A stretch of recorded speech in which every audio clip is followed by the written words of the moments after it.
சந்திர பகவான் ராசி அதிபதியாக கொண்டிருக்கக்கூடிய கடக ராசி அன்பர்களுக்கு அடுத்து வரக்கூடிய 3 மாத காலகட்டங்களுக்கு எப்படிப்பட்ட பலன்களை நீங்கள் பெற போறீங்கிறத பற்றி தான் இந்த பதிவில் நாம் தொடர்ந்து பார்க்க போகிறோம். கடக ராசிக்கு அதிபதியே சந்திர பகவான் தாங்க. கடகராசியில் புனர் பூசம் 4ஆம் பாதம், பூசம், ஆயுள்ய மாதிரி நட்சத்திரங்களோட எல்லா பாதங்களும் அடங்கியிருக்குது. 12 ராசிகளில் இது 2வது சரராசி. பஞ்சபூதங்களில் கடகராசி நீர் தத்துவத்தை குறிக்கக்கூடிய சரராசியும் அமைஞ்சிருக்குது. அது மட்டும் இல்லை, இது ஒரு பெண் ராசின்னு சொல்லலாம். கடகராசியில் பிறந்தவங்க எல்லாருக்கிட்டையும் மரியாதை, சாந்தம், சகிப்புத்தன்மை கொண்டிருப்பாங்க. கடவுள் பக்திங்கிறது அதிகமாக இருக்கும். இவங்களை பொறுத்த வரைக்குமே எந்த துறையில் நுழைஞ்சாலும் சரி, அங்கே இவங்களுடைய அதிகாரத்தையும் ஆளுமை தன்மையை நிலைநிறுத்தக்கூடியவங்களா இருப்பாங்க.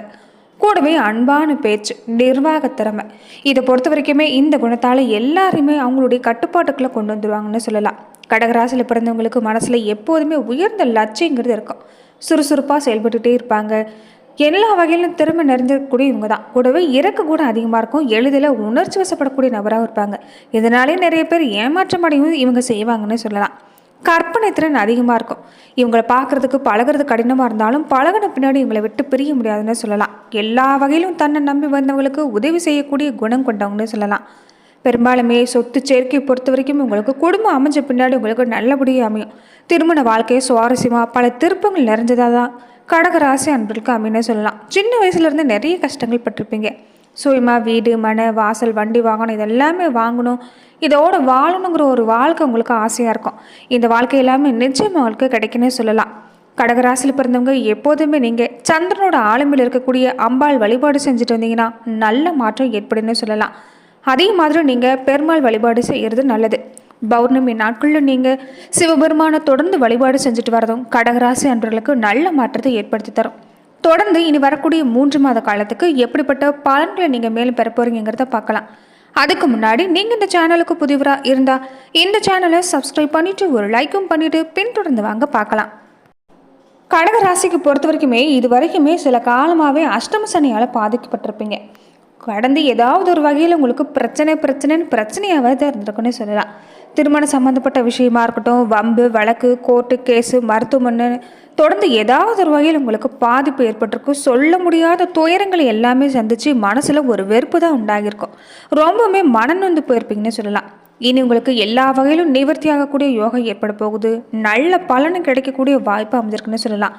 கடந்த சில காலமாகவே நீங்கள் பட்ட துன்பங்களுக்கு ஒரு விடிவு காலம் பிறக்கக்கூடிய நேரமாக அமைஞ்சிருக்குது. வாங்கின கடன், வழக்கு எல்லாமே ஒவ்வொரு பிரச்சனையாக படிப்படியாக தீரக்கூடிய காலங்கிறது அமைஞ்சிருக்குது. எங்கெல்லாம் தோல்வி அடைஞ்சிங்களோ, எங்கெல்லாம் அவமானப்பட்டீங்களோ, எந்த இடத்துல தைரியம் இழந்து காணப்பட்டீங்களோ அந்த இடத்துல எல்லாமே உங்களுக்கு இனி மதிப்பு மரியாதை அதிகரிக்கும். நீங்கள் இழந்ததை மீட்டெடுக்கக்கூடிய நேரமாக அமைஞ்சிருக்குது.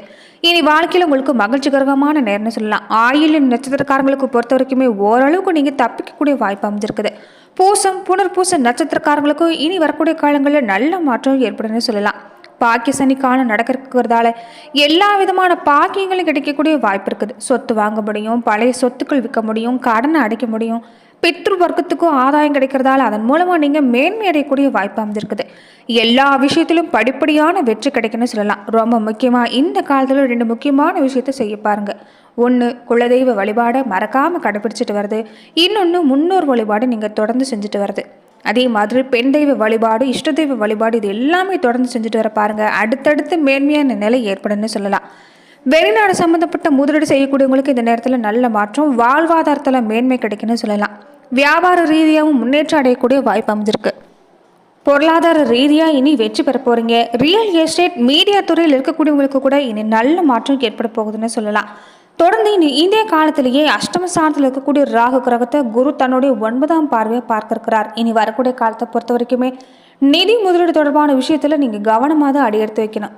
அரசு ரீதியாக இந்த நேரத்தை பொறுத்த வரைக்குமே எதுலையுமே ஆராய்ச்சி செஞ்சு முதலீடு செய்ய பாருங்கள். தொடர்ந்து கடகராசி அன்பர்களுக்கு கல்வி ரீதியாக எப்போதுமே இந்த நேரத்தில் நீங்கள் கூடுதல் கவனத்தோடு தான் இருக்கணும். நிதி, பொருளாதாரம், தகவல் தொடர்பு, சட்டப்படிப்பு, இது எல்லாமே உங்களுக்கு நல்ல முன்னேற்றம் தான். வெற்றி பாதை அமையும். முழு மூச்சோடு நீங்கள் முழு கவனம் எடுத்துகிட்டு வந்தீங்கன்னா அடுத்தடுத்து மேன்மை நிலையை அடைய முடியும்னு சொல்லலாம். பெண்களாக இருக்கக்கூடிய கடகராசி அன்பர்களுக்கு உடல்நிலையை பத்திரமா கொஞ்சம் பார்த்துக்க பாருங்கள். தொடர்ந்து பஞ்சமாதிபதி, தசம மகேந்திரனுக்கு அதிபதியாக செவ்வாய் ராசியில் நீச்சல் அடைகிறது. நோய் எதிர்ப்பு சக்தி இந்த நேரம் உங்களுக்கு குறைவாக இருக்கும். முடிஞ்ச வரைக்குமே வெளி உணவுகளை குறைச்சிக்க பாருங்கள். ஆரோக்கியமான உணவு அதிகமாக எடுத்துக்க பாருங்கள். உடலை நேரேற்றமாக வச்சுருக்க முயற்சி செய்கிறது நல்லது. இயற்கை வைத்து எடுத்துட்டு இந்த நேரத்தில் நீங்கள் உடலை கொஞ்சம் பத்திரமா பார்த்துக்கிறது நல்லது. ராகு 8ஆம் இடத்துல இருக்கிறதால இந்த அடிவயிறு சம்மந்தப்பட்ட விஷயங்களை மட்டும் கொஞ்சம் கவனம் செலுத்தணும். உஷ்ணம் இல்லாமல் இருக்கணும்னா இந்த நேரத்தில் முடிஞ்ச வரைக்குமே உடலை நேரேற்றம் வச்சிருக்க முயற்சி செய்யுங்க. குழந்தைகள் சம்மந்தப்பட்ட விஷயங்களை அமைதியாக கையாளுறது நல்லது. வியாழக்கிழமைகளை குரு வழிபாடு செய்யுங்க. முடிஞ்ச வரைக்குமே சின்ன சின்ன உடற்பயிற்சி, யோகா இந்த மாதிரியான விஷயங்களை செஞ்சுட்டு வர்றது நல்லது. கடகராசிக்கு பொறுத்த வரைக்குமே இனி சனி பயிற்சிக்கான ஒரு பரிகாரம் எதுவும் தேவையில்லை. வழக்கமாக நீங்கள் ஆஞ்சநேயர் வழிபாடு, நரசிம்மர் வழிபாடு மாதிரி செஞ்சுட்டு வந்தீங்கன்னா போதும். நல்ல பலனை அதிகப்படுத்துங்க. ஏழை எளியவங்களுக்கு உங்களால் முடிஞ்ச உதவி, அன்னதான மாதிரியான விஷயங்கள், மாற்றுத்திறனாளிகளுக்கு உங்களால் முடிஞ்ச உதவிகளை நீங்கள் செஞ்சுட்டு வர பட்சத்தில் நல்ல மாற்றம் உண்டாகும். குறிப்பாக இந்த வளர்பிற தேய்பிற அஷ்டமி தேதியில் பைரவர் வழிபாடு செஞ்சுட்டு வர பாருங்கள். நல்ல மாற்றம் சனி பகவானால் உங்களுக்கு ஏற்படுன்னு சொல்லலாம். இந்த புத்தாண்டு தொடக்கத்தில் இருந்தே பொருளாதாரத்தை பொறுத்த வரைக்குமே கடகராசி அன்பர்களுக்கு சிறப்பாக தான் அமையன்னு சொல்லலாம். எந்த வகையிலுமே இது வரைக்கும் நீங்கள் பாதிக்கப்பட்டிருந்த விஷயிலிருந்து பொருளாதாரங்கிறது இனி படிப்படியாக நல்ல முன்னேற்றத்தை ஏற்படுத்தி தொடங்கும்னு சொல்லலாம். ராகுவோட தாக்கத்தை பொறுத்த வரைக்குமே இந்த காலங்களில் கடின உழைப்பு நீங்கள் கொடுக்குற மாதிரி இருக்கும். ஆனால் உழைப்புக்கேற்ற ஊதியம் கிடைக்கும். ஒரு பக்கம் செலவுமே அதிகரிக்கும். அதை சுப செலவை மாற்றிக்க பாருங்கள்.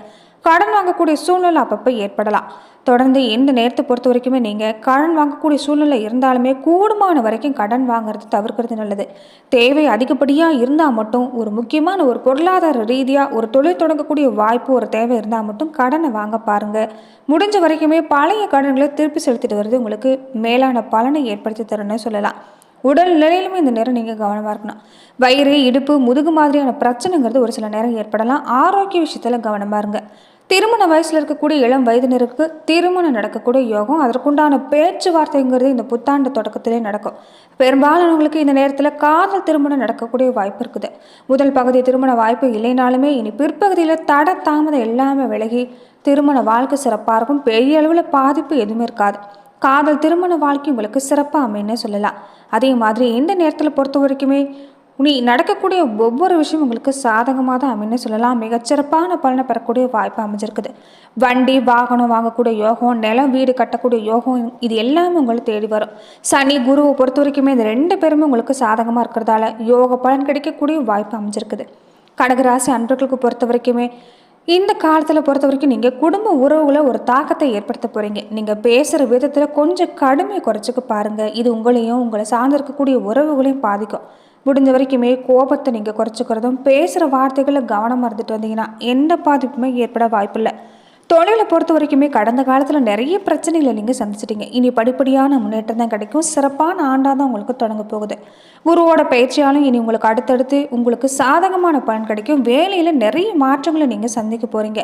எதையுமே தைரியமாக கையாளக்கூடிய பக்குவம் இருக்கிறதால உங்களால் எதையுமே சாதிக்க முடியும்னு சொல்லலாம். வியாபாரிகளாக இருக்கக்கூடியவங்களுக்கு கூட இனி அடுத்தடுத்து சிறப்பான பலன் தான். பொறுத்த வரைக்குமே எந்த முடிவுமே கவனமாக நீங்கள் எடுத்து வச்சிங்கன்னா நல்ல முடிவு கிடைக்கும். அவசரப்பட்டு எந்த முடிவும் எடுக்கக்கூடாது. ஆறாமரை யோசித்து அனுபவஸ்தர்களுடைய ஒரு ஆலோசனை கேட்டு செயல்படுங்க. உங்களுக்கு எந்த பிரச்சனையுமே ஏற்படாதுன்னு சொல்லலாம். இருந்தாலுமே ஆரம்பத்தில் சின்ன சின்ன தட தாமதங்கிறது இல்லாமல் இருக்காது. ஆனால் மனசை தளர விடாமல் கொஞ்சம் முயற்சி கொடுத்து பாருங்கள், நல்ல மாற்றம் உண்டாகும். ஏற்றுமதி இறக்குமதி தொழில் செய்யக்கூடியவங்களுக்கு எல்லாமே இது அற்புதமான காலகட்டமாக அமைன்னு சொல்லலாம்.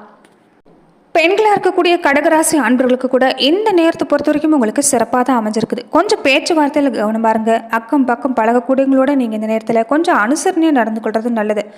உறவினர் வகையிலும் சரி, நண்பர்கள் வகையிலும் சரி, இந்த நேரத்தில் உங்களுக்கு அனுகூலமான பலன் கிடைக்க வாய்ப்பு இருக்குது. சகோதர ரீதியாகவும் இனி மனமாற்றத்தை நீங்கள் சந்திக்க போகிறீங்க. சகோதர ரீதியாக ஒரு நல்ல பலனை நீங்கள் இனி வரக்கூடிய காலங்களில் எதிர்பார்க்கலன்னு சொல்லலாம். கல்வி ரீதியாக பொறுத்த வரைக்குமே மாணவர்களுக்கு ஆர்வம் குறையாமல் பார்த்துட்டு வர பாருங்கள். படிப்பை பொறுத்த வரைக்குமே நீங்கள் கடின முயற்சி செய்ய வேண்டியதாக இருக்கும். பாடங்களில் நீங்கள் இந்த நேரத்தில் மனசில் பதிய வைக்கணும்னா விடியற்காலை வேளையில் எழுந்து படிக்கிறது நல்லது. எதையுமே எழுதி பார்த்து நீங்கள் படிக்க முயற்சி செய்யுங்க, நல்ல மாற்றம் உண்டாகும். இனி அடுத்து வரக்கூடிய ஒவ்வொரு பாதையும் உங்களுக்கு சிறப்பாக அமைஞ்சிருக்கிறதால இந்த காலத்திலிருந்து நீங்கள் கல்வியில் முழு கவனம் செலுத்திட்டு வந்தீங்கன்னா நிச்சயம் மேலான பலன் உங்களால் எதிர்பார்க்க முடியும்னு சொல்லலாம். அதே மாதிரி நீங்கள் பரிகாரங்கிறது பெரிய அளவுக்கு தேவைப்படாது. உங்களுக்கு முடிஞ்ச வரைக்குமே நாள்தோறுமே நெற்றியில் மஞ்சள் குங்குமம் வச்சுக்க பாருங்கள்.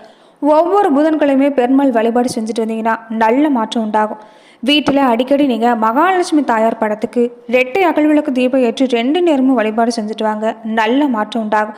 அதே மாதிரி அருகில் இருக்கக்கூடிய பெருமாள் ஆலயங்களுக்கு நீங்கள் அடிக்கடி தீப வழிபாடு செஞ்சுட்டு வரதும் சிறப்பான பலனை கடகராசி அன்பர்களுக்கு ஏற்படுத்தி தரணும்னு சொல்லலாம். பொருளாதார நிலை, வியாபார ரீதியாக, குடும்ப வாழ்க்கைன்னு எல்லாமே சிறப்பாக இருக்குது. குடும்ப வாழ்க்கையை பொறுத்த வரைக்குமே இந்த நேரத்தில் நீங்கள் பேச்சுவார்த்தையில் கவனம் பாருங்க, கோபத்தை தவிர்க்க பாருங்க. முடிஞ்சா ஒரு முறை திருச்செங்கோட்டில் அமைந்திருக்கக்கூடிய அர்த்தநாரீஸ்வரர் கோவிலுக்கு வழிபாடு செஞ்சுட்டு வர பாருங்க. குடும்ப வாழ்க்கையில நல்ல மாற்றம் உண்டாகுன்னு சொல்லலாம். நன்றி நண்பர்களே. இந்த பதிவில் கடகராசி அன்பர்களுக்கு அடுத்து வரக்கூடிய 3 மாத காலகட்டங்களுக்கு எப்படிப்பட்ட பலன்களை நீங்கள் பெற போறீங்கிறத பார்த்தோம். மேலுமே இந்த மாதிரியான பதிவுக்கு நீங்கள் இந்த சேனலை லைக் பண்ணுங்கள், ஷேர் பண்ணுங்கள், கமெண்ட் பண்ணுங்கள், மறக்காமல் சப்ஸ்கிரைபும் பண்ணிவிடுங்க.